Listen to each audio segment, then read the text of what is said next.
Greetings, Jah people. Glad that you are with me today. I come outside to enjoy some of this magnificent sun because it is Sunday today. I'm enjoying my ingestion and getting in my vitamin D. And I just did a tutorial on vitamin D.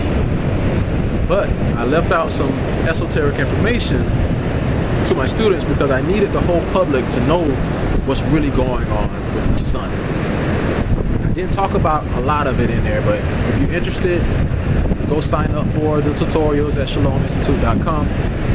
You'll be more than happy about all the information that is being shared. Now, about this sun, what do you really know about the sun? Now, you should know that it is the oldest source of energy known to this universe, and we highly need it as a nutrient. But I'm outside contemplating, and I'm thinking about what would happen if we didn't have the sun. Now, I know all of the nocturnal organisms would pretty much proliferate in the darkness, and all of the bacteria, yeast, and everything would grow, but without the sun, there will be any animal life, there won't be any plant life, nor botanical life, and eventually all the humans would die off. But before the humans die off,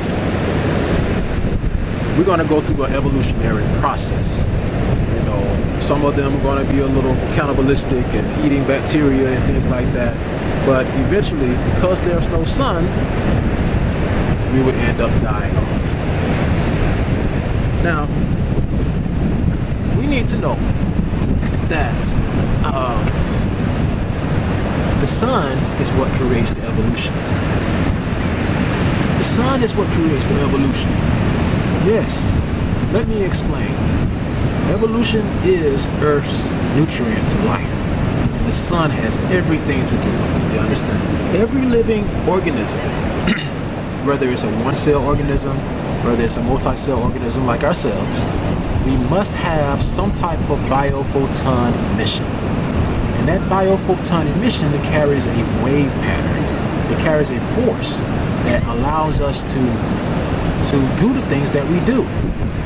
Every cell, every receptor of each cell in our body has vitamin D receptors.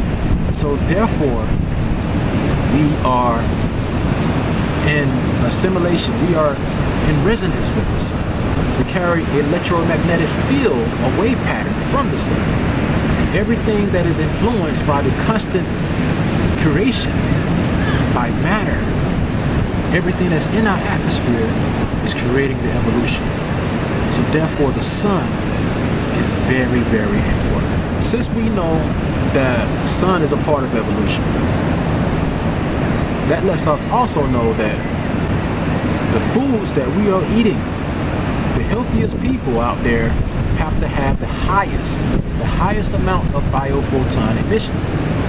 This energy, this radiant energy that we have, we must be eating live food.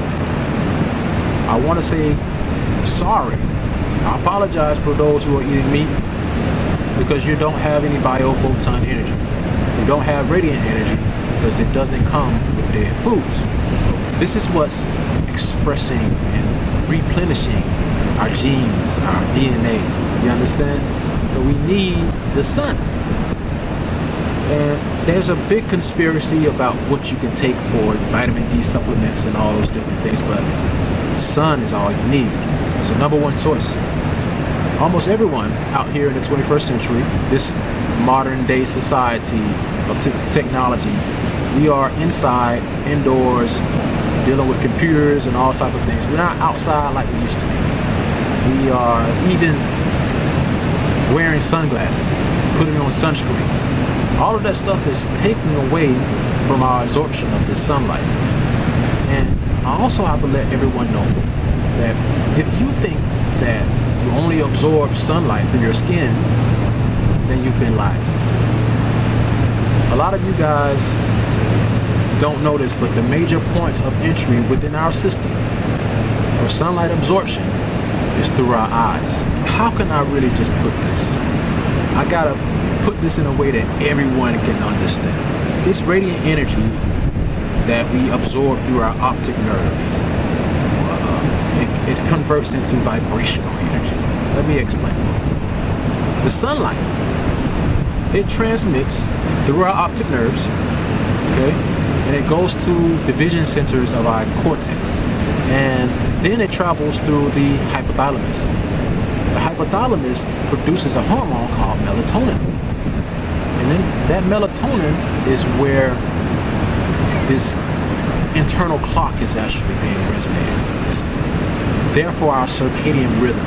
This is how we produce our sleep patterns. This is also how we get our vitamin D to other areas of our body. But after it goes from the hypothalamus, it goes to the spinal cord, and then goes to the pineal gland, where it can send off these hormonal messengers to the pituitary gland. And we know that the pituitary gland releases luteinizing hormone. And the luteinizing hormone influences heavily on our ovaries and on our testicles. So, just to be clear, if a woman is menstruating, if she's trying to have a baby, if she's not ovulating, it's only because she's not producing enough melatonin. Melatonin inhibits ovulation. You cannot grow a fetus inside of a body that does not have sunlight, that does not have a biophoton emission. So a woman can actually stop her ovulation or stop her pregnancy if she works at night shift. And I'm quite sure everybody feels like sunbathing right now, maybe going outside doing some sun gazing like me, and there's nothing wrong with that.